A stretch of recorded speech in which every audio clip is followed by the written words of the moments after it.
ఈ బిజినెస్ ఏదైనా మీ ఊర్లో ప్రమోషన్ చేయాలంటే అది సుమన్ టీవీతోనే సాధ్యం. ఇప్పుడే సంప్రదించండి. Hi hello welcome to Suman TV. నేను మీ పవన్ని. ఈరోజు మనం ప్రతిరోజు తీసుకుంటున్న ఆహారంలో కల్తీ కానీ లేదా మనం తీసుకుంటున్నటువంటి పళ్ళు కానివ్వండి, కూరగాయలు కానివ్వండి, ప్రత్యేకమైనటువంటి రసాయనాల ద్వారా పండించినటువంటి వాటి వలన మనకి క్యాన్సర్లు వస్తున్నాయని చాలా దగ్గర డాక్టర్లు కూడా ఆవేదన వ్యక్తం చేస్తున్నారు.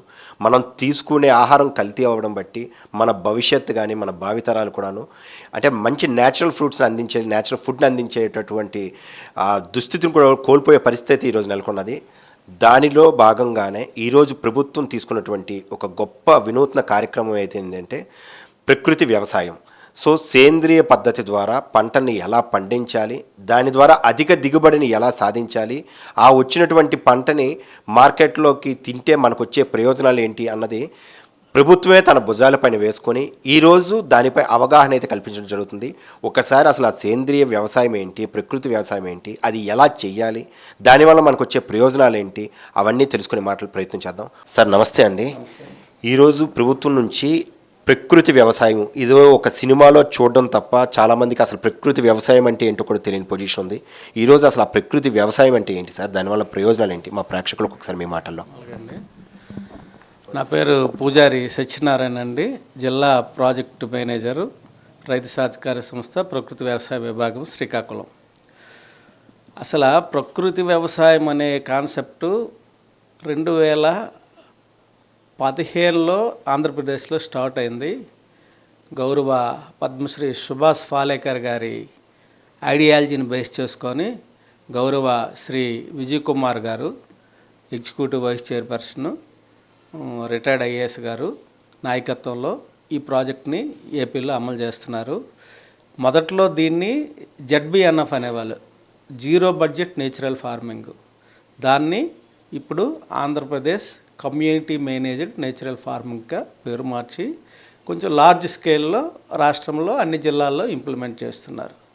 అసలు ఈ కాన్సెప్ట్ యొక్క ముఖ్య ఉద్దేశం ఏంటంటే, పూర్వము రసాయనాలు లేని వ్యవసాయం చేసేవాళ్ళు, అప్పుడు ఫుడ్ సెక్యూరిటీ ఉండేది కాదు, ఇంపోర్ట్స్ మీద ఆధారపడేవాళ్ళు. తర్వాత గ్రీన్ రెవల్యూషన్ వచ్చాక fertiliser, chemical response varieties, high yielding varieties రావడం వల్ల దిగుబడుల్లో సెల్ఫ్ సస్టెన్సీ సాధించాము. అంతవరకు గణనీయంగా అభివృద్ధి జరిగింది.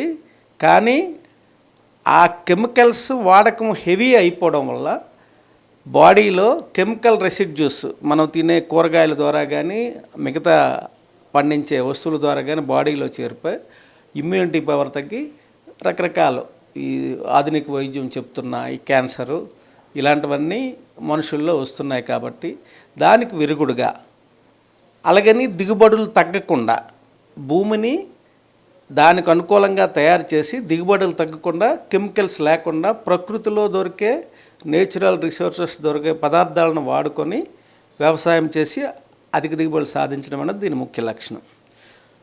దానికోసం ఏం చేస్తామంటే, ఇప్పుడు మొదట విత్తనం వేసేటప్పుడే బీజామృతం అని నేచురల్ ప్రోడక్ట్స్తో ఆవు మూత్రం, ఆవు పేడ వాటితో తయారు చేసి విత్తన శుద్ధి చేసి సో చేసుకుంటాం. ఆ తర్వాత ఘనజీవామృతం అని, అది కూడాను నేచురల్ ప్రోడక్ట్సే. ఆవు పేడ, ఆవు మూత్రం, మట్టి వాటితో తయారు చేసి దాన్ని పంటను బట్టి, ల్యాండ్ రకాన్ని బట్టి పొలాలకు వేసుకుంటే ఆ మొక్కలు మరి రసాయనిక ఎరువులు వాడకుండానే పెరుగుతాయి. ఎందుకంటే దీని యొక్క ముఖ్య ఉద్దేశం ఏంటంటే, సూక్ష్మ క్రిములు అంటే బయోడైవర్సిటీ ఉంటుంది. ఇప్పుడు మొక్క వేసాక పెరిగేటప్పుడు అంటే ఈ కాన్సెప్టు ఒక తరానికి ఐడియా ఉంది. మొక్క ఏం చేస్తుందంటే, తను వేళ్ళు ద్వారా కిందకి వేళ్ళు వెళ్తే పైకి కాండం వస్తుంది. కాండంలో తయారైన ఆహారంలో ఒక 60% తిరిగి కిందకి పంపిస్తుంది. వేళ్ళకి వెళ్తాయి. వేళ్ళు ద్వారా అవి రసాలని వేళ్ళు చుట్టూ చిన్న ద్రవాలు స్రవించడం ద్వారా కొన్ని కోట్ల మైక్రోబ్స్ అంటే భూమిలోనే ఎరువుని, భూమి పొరల్లో ఉండిపోయిన ఎరువుని సేకరించి మొక్కకు అందించే శక్తి వాటికి ఉంటుంది. అలాగే భూమిని గుల్లబారే తత్వం చేసే శక్తి వాటికి ఉంటుంది. ఇలాంటి జీవ వైవిధ్యం పెరిగి మైక్రో క్లైమేట్ను మార్చే శక్తి వాటికి పెరుగుద్ది అనమాట. అందుకు ఈ కెమికల్ ఫ్రీ రసాయనాలు లేని ఈ ఘనజీవామృతను వాడుకుంటాం. దీంట్లో ఏముంది, మనకి మెయిన్ ఇంగ్రీడియంట్ ఆవు పేడ. ఆవు పేడలో ఒక స్పూను ఫ్రెష్ ఆవు పేడలో 50 కోట్ల సూక్ష్మ బ్యాక్టీరియా ఉంటాయి. ఆ రకంగా మొక్క ఆరోగ్యంగా పెరుగుతుంది. రసాయన ఎరువులు వేసిన మొక్కలకు ధీటుగానే ఈ మొక్కలు పెరుగుతాయి.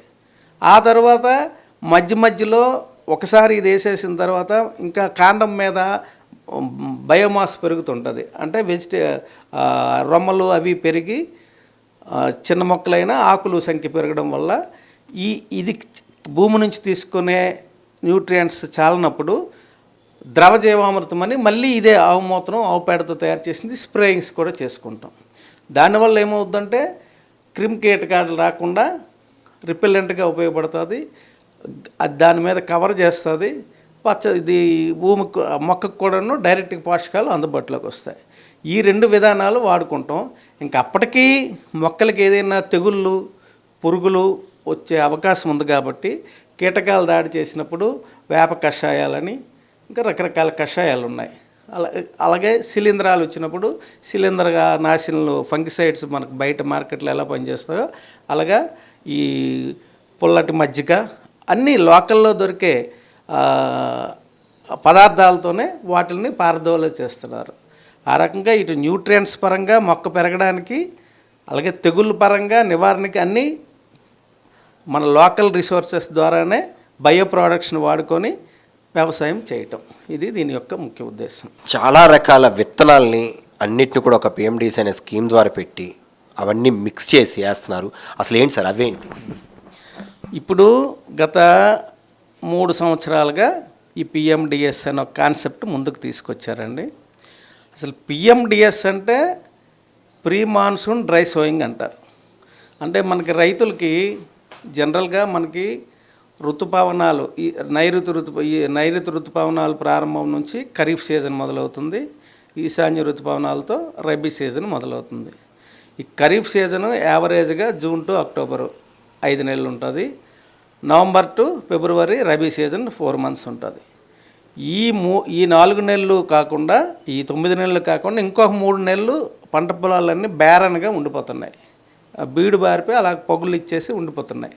అయితే ప్రకృతి వ్యవసాయం యొక్క ఈ పిఎండిఎస్ యొక్క ముఖ్య కాన్సెప్ట్ ఏంటంటే ఈ పొలాలు ఈ నేల తల్లిని 24 అంటే 365 డేస్ కూడా సంవత్సరం మొత్తం పచ్చదనంతో ఉండేటట్టు చూడడం.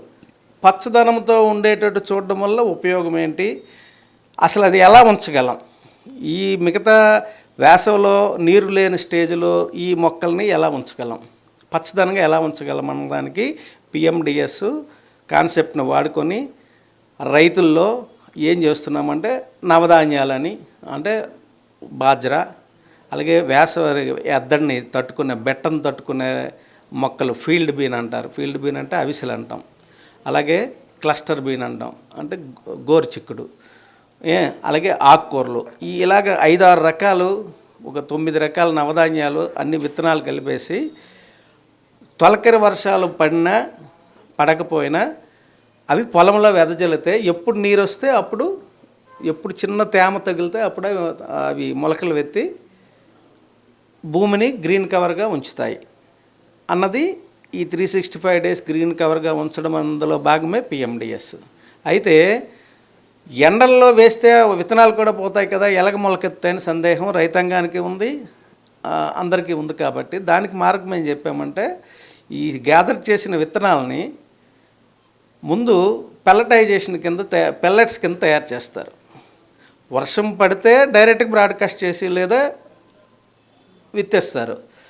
లేదు ఖాళీ పొలంలో ఎండల్లో కూడా వేయాలంటే పెల్లెట్స్ కింద మారుస్తారు. పెల్లెట్స్ కింద మార్చడం వల్ల ఉపయోగం ఏంటంటే దాంట్లో ఉన్న విత్తనం తాలూకా జీవం భూమిలో ఉపరితలం పైన ఎప్పుడు 35 డిగ్రీల సెంటీగ్రేడ్ వరకు ఉంటుంది. కాబట్టి ఆ పెల్లెట్స్ కింద మార్చడం వల్ల అది 50 డిగ్రీల సెంటీగ్రేడ్ వరకు అవి తట్టుకుంటాయి, పాడవు. పెల్లెట్స్ కింద మార్చడం ఎలా చేస్తామంటే దానికి కూడా మళ్ళీ ఆవు పేడ, దాన్ని ఏమంటారు యాష్, ఫ్లై యాష్ అంటే బూడిద అంటాం, బూడిద ఆకర్లో పెడతాం. ఆ విత్తనం మధ్యలో పెట్టి చిన్న ఉండలా తయారు చేసి పొలంలో వేసిస్తాం. అవి ఎంత ఎండ ఉన్నా జీవము అవి లైవ్లో ఉంటాయి, లైవ్లో ఉంటాయి అన్నమాట. అప్పుడు ఎప్పుడు వర్షం పడితే చిన్న జల్లు పడినా ఒక 2 సెంటీమీటర్లు ఎంత పడినా సరే భూమికి చిన్న తేమ తగలు కానీ మొలకెత్తేస్తాయి. పెల్లటైజేషన్ ద్వారా వెదజల్లితే దుక్కుకి అవసరం కూడా లేదు. అప్పుడు ఈ 3 నెలల్లో మొలకెత్తి మొక్కకు అందులో కూరగాయలు విత్తనాలు ఉంటాయి, ఆకుకూరలు ఉంటాయి, జొన్న ఉంటుంది, గ్రీన్ మెన్యూర్ విత్తనాలు ఉంటాయి, అన్నీ కలిపి కిట్ అనమాట, పిఎండిఎస్ కిట్. అదేం చేస్తాయి, అందులో పశువులు ఫాడర్ కింద కొన్ని రకాలు వాడుకోవచ్చు. ఆకుకూరలు 30 రోజుల నుంచి అంటే మనకు చేతికి ఉంటాయి కాబట్టి రైతు తన సొంత అవసరాలకు వాడుకోవచ్చు, పెద్ద మొత్తంలో వేస్తే మార్కెట్లో కూడా అమ్ముకోవచ్చు. ఎక్కడ కెమికల్ వాడేది ఉండదు కాబట్టి వాటికి అందరూ ఇష్టపడే కొంటున్నారు మార్కెట్లో. ఇంకా మూడోది ఏంటి, ఇంకా అక్కడికి ఏమైనా మొక్కలు వెళ్ళిపోతే ఖరీఫ్ సీజన్ వచ్చింది, 3 నెలల లోపల ఇంకా అన్ని పంటకు వచ్చేవి కదా మనం వేసినవన్నీ. ఎందుకంటే బయోడైవర్సిటీ కోసం ఇన్ని రకాలు వేస్తాం. డైవర్సిటీ ఎందుకు అంటే ఇన్ని మొక్కలు వేయడం వల్ల వేసవిలో కలుపులు పిచ్చి మొక్కలు కూడా పెరగవు. ఎందుకు, ఇవి వాటిని స్మాదర్ చేస్తాయి, పెరగనివ్వకుండా చేస్తాయి. అది మెయిన్ క్రాప్కి కలుపు లేకుండా ఇవి కాపాడుతాయి. ఇంకోటి ఏంటంటే ఈ బయోడైవర్సిటీ వల్ల రకరకాల వేరు వ్యవస్థ భూమిలో డెవలప్ అవుద్ది. మీకు ముందే చెప్పాము, ఈ వేరు వ్యవస్థ వల్ల ఏమవుద్ది, కొన్ని వేల లక్షల కోట్ల రైతు అంటే పొలంకి ఉపయోగపడే మైక్రోబ్స్ ఉంటాయని, సూక్ష్మ జీవులు లోపల ఉండి అవి భూమిని గుల్ల చేయడానికి, అలాగే 15 అడుగుల లోతు వరకు ఈ వానపాములు భూమి లోపల టన్నల్స్ రూపంలో తయారై పెరుగుతాయి అన్నమాట. ఈ వానపాములు ఈ మైక్రోబ్స్ లైవ్లో ఉండడానికి ఈ వేరు వ్యవస్థ ఉపయోగపడుతుంది. మెయిన్ క్రాప్కి అవన్నీ లైవ్లో ఉంటాయి. మరి మధ్యలో మెయిన్ క్రాప్కి కూడా ఈ నేచురల్ ఫార్మింగ్లో కెమికల్స్ వాడడం కాబట్టి ఇవి లైవ్లో ఉండే ఆ విత్తనం వెత్తగానే ఇది వాటికి లైవ్గా అందిస్తాయి. మీకు ముందే చెప్పాను కదా, 60% భూమి కాండం కింద భూమి లోపలికే మొక్క గ్రహించి తయారు చేసుకున్న ఆహారాన్ని పంపిస్తుంది. సూర్యరశ్మి ద్వారా కిరణజన్య సంయోగక్రియలో తయారు చేసుకున్న ఆహారాన్ని 40% మొక్క వాడుకుంటుంది, మిగతా 60% కిందకి పంపించేస్తుంది. వేరు వ్యవస్థ ద్వారా బయటకు వస్తే మైక్రోబ్స్ అవన్నీ పెడతాయి. ఇవన్నీ సేంద్రీయ కార్బనాన్ని రిచ్గా తయారు చేస్తాయి. సేంద్రీయ కార్బనం ఎంత రిచ్గా ఉంటే దాన్నే హ్యూమస్ అంటాం. హ్యూమస్ ఎంత ఎక్కువ ఉంటే భూమి అంత సారవంతం అవుద్ది. ఇప్పటి వరకు మన రైతులు అలవాటు పడింది ఏంటంటే ఈ సేంద్రియ అంటే మొక్క వేరంగా ఎదగడానికి ఒక యూరియా అని కానీ, లేకపోతే బలంగా రావడానికి, అధిక దిగుబడి రావడానికి ఏవైతే ఎరువులు ఉన్నాయి, మరి అదే విధంగా ఈ సేంద్రియ పద్ధతి ద్వారా కానీ ఈ ప్రకృతి వ్యవసాయంలోని ఆటికి ధీటుగాను ఈ రెండిట్లో ఏది ఎక్కువ దిగుబడి వస్తుందని మీరు అంటే ప్రజెంట్ మార్కెట్లో ఉన్న హై ఈల్డింగ్ వెరైటీస్ అయితేనేమి, హైబ్రిడ్స్ అయితేనేమి, క్రాప్ వైజు ఇవన్నీ కెమికల్ ఫెర్టిలైజర్ రెస్పాన్సివ్ వెరైటీసే. హరిత విప్లవం యొక్క కాన్సెప్ట్ ద్వారా వచ్చినవి ఇవన్నీ. అంతవరకు కెమికల్కి రెస్పాన్స్నెస్ ఉండేది కాదు. ఆ ఈల్డ్ ట్రయల్స్లో, జెనెటిక్ ఈల్డ్ ట్రయల్స్లో రసాయనాన్ని పీల్చుకొని అధిక దిగుబడులు వచ్చేటట్టు, ఆ రసాయనం భూమిలో ఉన్నది కాబట్టి బయట నుంచి మనం అందించేటట్టు ఎరువు రూపంలో. దానికి ప్రధాన మూలకాలైన నత్రజని, భాస్వరం, పొటాషు, మేజర్ మూలకాలు అయితే కాంప్లెక్స్లో కానీ లేదా స్ట్రైట్ ఫెర్టిలైజర్ రూపంలో కానీ వాటికి అందిస్తే అవి పీల్చుకొని ఎక్కువ దిగుబడి వచ్చాయి. ఖచ్చితంగా ఇనీషియల్ డేస్లో ప్రకృతి వ్యవసాయం కంటే కెమికల్ ఫెర్టిలైజర్ వాడిన వెరైటీస్ దిగుబడి ఎక్కువ వస్తాయి.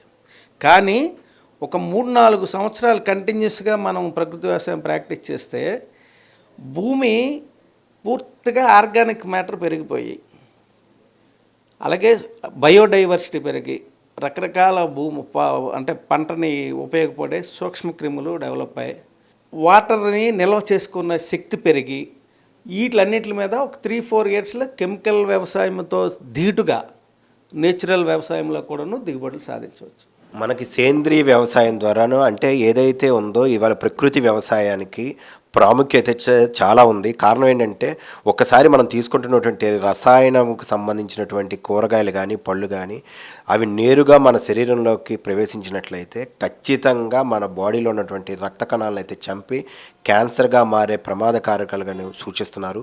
ఈరోజు దాని మీద చాలామంది సైంటిస్టులు కూడా చెప్పి మన గ్లోబల్ వార్మింగ్కి కూడాను చాలా ప్రమాదకరంగానూ ఉంటుందని అయితే చెప్పడం అయితే జరుగుతుంది.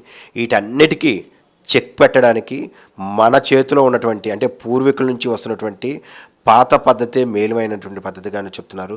ఈరోజు మనం చూస్తున్నాము అంటే ఆయిల్స్ కానివ్వండి, లేదంటే చాలా వరకు చిరుధాన్యాలు కానివ్వండి, అన్నీ కూడా సేంద్రియ వ్యవసాయం ద్వారా వచ్చినటువంటి ఆర్గానిక్ ఈ సీడ్స్ కానీ, ఆర్గానిక్ ఫ్రూట్స్ కానీ ఈరోజు మార్కెట్లో కూడా మంచి డిమాండ్ అవుతుంది.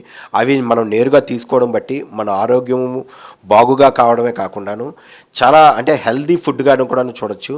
సో కాబట్టి ఖచ్చితంగా ప్రతి ఒక్కరు కూడా సేంద్రియ వ్యవసాయానికి సపోర్ట్ చేస్తూ సేంద్రియ వ్యవసాయం తాలూకా నుంచి వచ్చినటువంటి ఈల్డ్ ద్వారా వచ్చే పంటలను మనం స్వీకరించడం బట్టి మనం ఆరోగ్యంగా ఉండొచ్చని ఈరోజు చక్కగా తెలుసుకున్నాం. ఇంకా మరికొన్ని సమాచారాలతో మళ్ళీ వార్తలు కలుద్దాం. Thank you. సుమన్ టీవీ.